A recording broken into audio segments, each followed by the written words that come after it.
More people are going to land their dream wildlife job in the next few years than they have in all of human history. Wildlife vacancies, those that are even advertised, that is, are absurdly competitive. If professional success for you means working with manta rays, if you do what other successful people do, if you plan, if you set goals, if you just don't quit, you eventually get the job. The Practical Animal channel is a platform for interviews for the ambitious. It documents wildlife professionals' rise to success, providing a career roadmap for you to follow. Watch this video for an excellent summary of what it takes to work in manta ray conservation. So, if wildlife career success for you means working with mantas, how do you get there? Tam Sawyers is the project leader for the Manta Trust in the Maldives. At university, she chose disciplines that allowed her to incrementally specialise in ocean conservation, and then did an internship with the Manta Trust in the Maldives. After graduation, she joined the Manta Trust and rose through the ranks to eventually become project leader. If you're learning English as a second language, this video will be useful because you will hear two accents, one British and one South African. And before we go any further, I would like to say thank you to my subscribers. Without you, there would be no channel. Working with manta rays and living the wild life looks like this.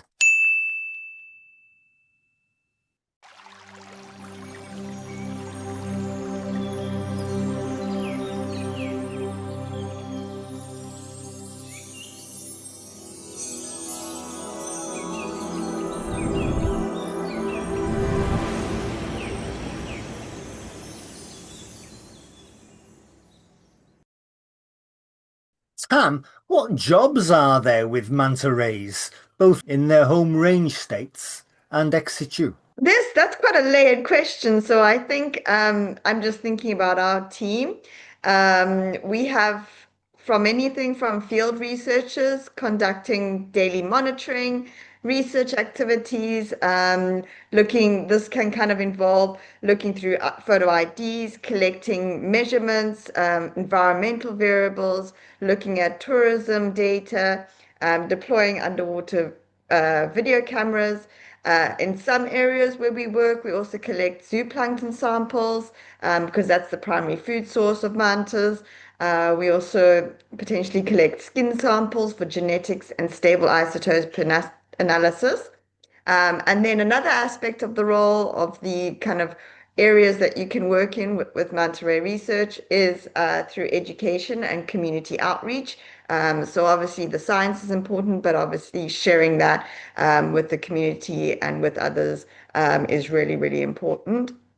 Um, and then from that aspect is also a component in ecotourism, so working with operators and making sure that encounters with mantas are managed in a sustainable way.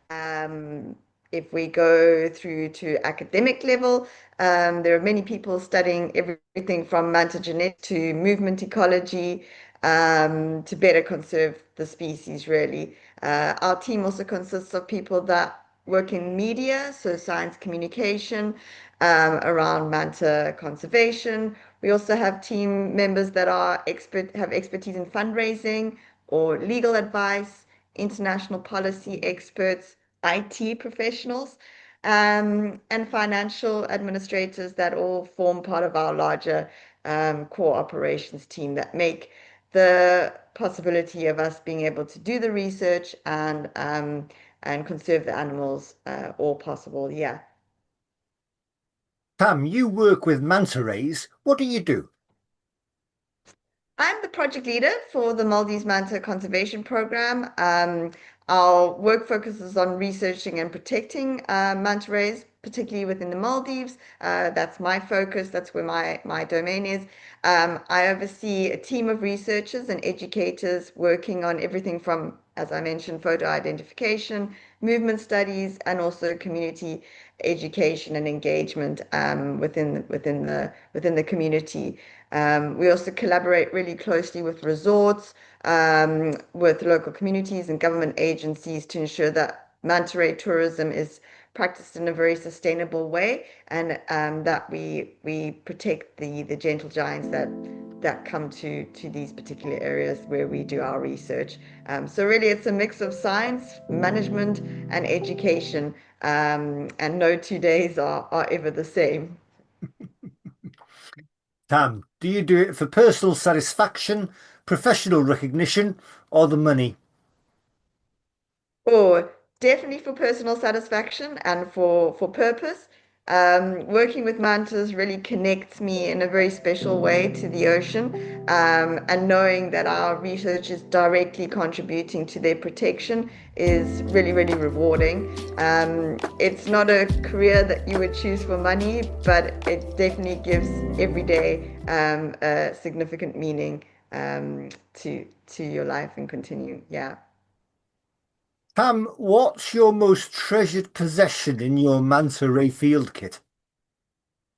Oh, that's a difficult one. Huh. If I have to just pick something off the top of my head, it would be my underwater camera. This is the primary kind of research tool that we use for all our photo IDing. It also helps us to connect people to the work that we do. Every single manta ray has a unique spot pattern, just like our fingerprints, and that's how we can learn more about the individuals when we're in the water. So we have a database of over 5,000 individuals, and everyone has a different spot pattern. So we collect the IDs to be able to distinguish between them and to learn more about the individuals in the population. Fantastic. When was the last time you used your underwater camera? I would say about a week ago, I was in the water with my field camera. I can probably give you a bit of a story here because it was quite a memorable day. We were on the way back from one of our normal research day, going out monitoring in the field, and we were on our way back to our research base, and the sun was setting, and we saw we saw like a dark shadow in the ocean below us. We were on the research boat and we were monitoring below us, and um, with that, we called to the captain, like, slow down, stop. He'd already actually seen it. He was already making motions to slow down. He's got eagle eyes for manta rays. So with that, we all readied into action and collected our cameras. And we got in the water to try and collect the photo ID of the individual that was in the water. We obviously moved very slowly to ensure that we approached without scaring the manta away. But as we got in the water, we also realized we were in a dense, thick plankton soup, like the zooplankton is what they feed on. And this manta was obviously cruising, feeding at the surface. Realizes that there was a couple of mantas below us as well. They were feeding slightly lower down where the zooplankton had concentrated. And we ended up being in the water for about an hour, taking photo IDs of 30 to 40 individual manta rays, and it was pretty spectacular. So very lucky, and that was probably the last time I used my camera. Still processing the sightings. That's brilliant. It sounds fascinating. Tam, how did your career develop? I've always actually had an interest in the marines sphere. I grew up along the coast of South Africa and was naturally drawn to the ocean and wildlife in general. So when I went to school and then afterwards to university, I always focused on kind of selecting topics or projects um, or the components of the course that were always geared towards environmental science or zoology. At university, for example, I did my BSc in zoology and entomology, and then progressed to marine conservation with an MSc in marine environmental management. And as part of my degree, I was I did an internship with the Manta Trust in the Maldives, which focused on looking at how manta ray site utilization had changed over time. And I interviewed many fishermen during that period. And from there, I was offered a role with the Manta Trust, managing their global database of photo IDs. And from there, I moved up into project coordination and eventually management, taking more of a leadership role and strategic work throughout that period. So yeah, that's how my career developed in a very short snapshot. That's brilliant. Absolutely brilliant.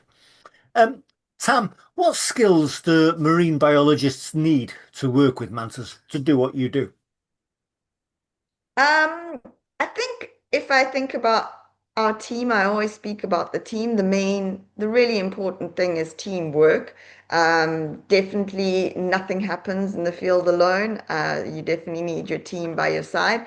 You need to also have good fitness, and because obviously at times we're in the field, we're sometimes in the water for 4 to 5 hours, and you just need to be able to be safe and also to have the fitness levels to maintain that kind of daily activity.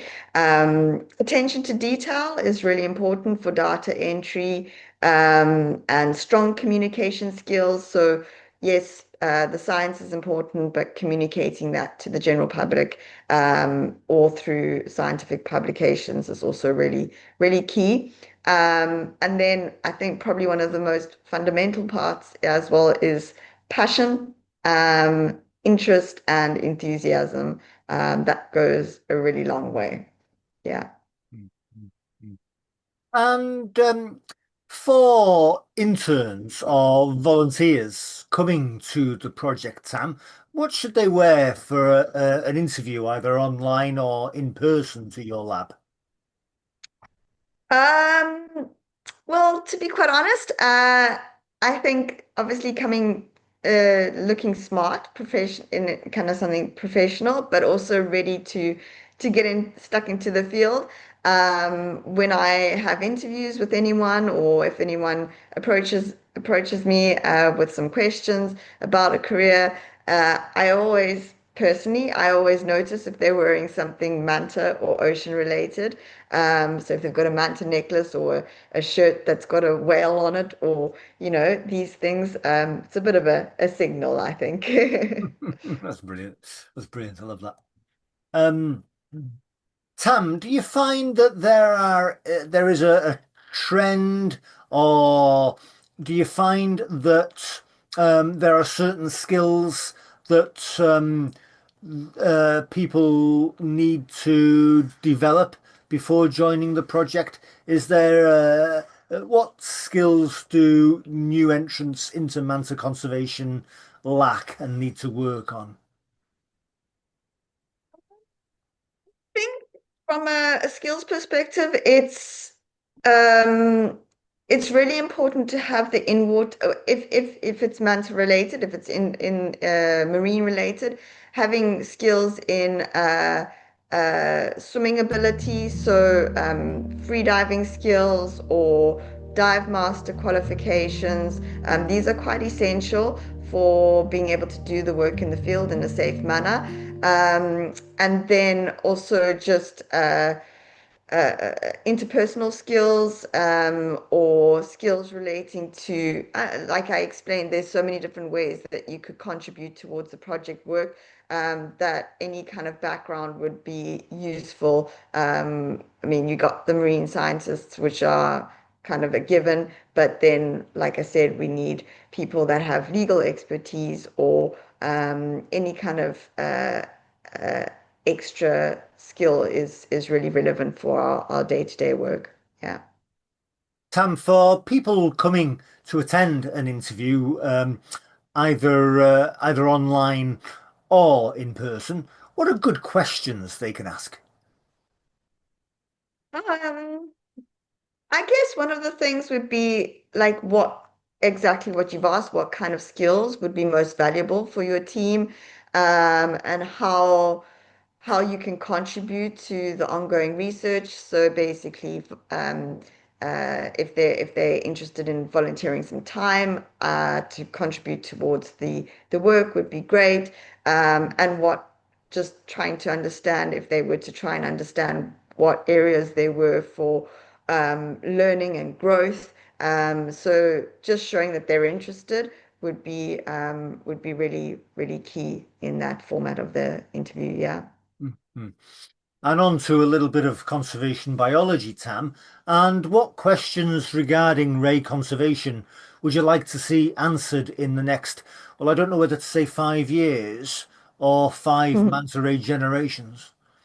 Um, That's quite a difficult one because this, I always end up, when I come out of the water, I've got a million questions in my head.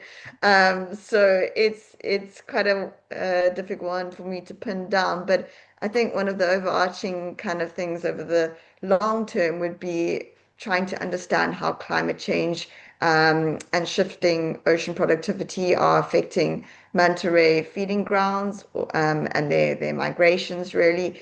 Another more probably more near-term or shorter-term project would be to understand how tourism is impacting mantas. So from a level of noise pollution or light pollution. How does the acoustic environment differ around coastally developed areas? And how does this affect ray behavior or habitat use or communication? Mm, mm. Brilliant, brilliant. And Tam, where do our knowledge gaps lie in ray biology? Um, well, to be quite honest, we have so much to learn about these animals. We've only just touched the surface, really. But if I'm got to pick something, just biology related, reproductive biology is still very much a mystery. We have no idea where mantas give birth, um, and how often they reproduce. So we need to really get better data to understand the levels of fecundity within the population and also try and identify juvenile habitats. We've got some inkling, but we don't have sufficient science well, we don't have sufficient data to really report that and confirm that. So yeah, lots and lots to still study. Lots of opportunities for more research there. Brilliant, I think, in a good way. Yeah. Yeah. Tam, can you suggest a research topic for a student watching this? I think drawing back to that point about uh, what would you like to have answered in the next couple of years? I would say how does noise pollution influence manta ray behavior? Or understanding how, for example, zooplankton availability and diet composition changes across their life stages.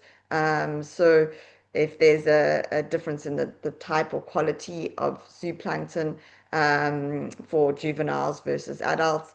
So all of these kind of questions would be really, really helpful for improving our conservation outcomes. Yeah. Tam, what about the literature? Are there any books or particular journals that students should be looking at? There's quite a lot of science out at the moment, a lot of publications. We've got a website with all our public publications on the website, also reports, all the work that we do in the Maldives are all listed on our research portal, the Manta Trust research portal.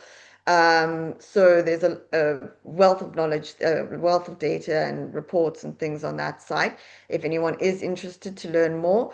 And then a really, really great book with some beautiful imagery is Manta, The Secret Life of Devil Rays by Guy Stevens and Thomas Peshak.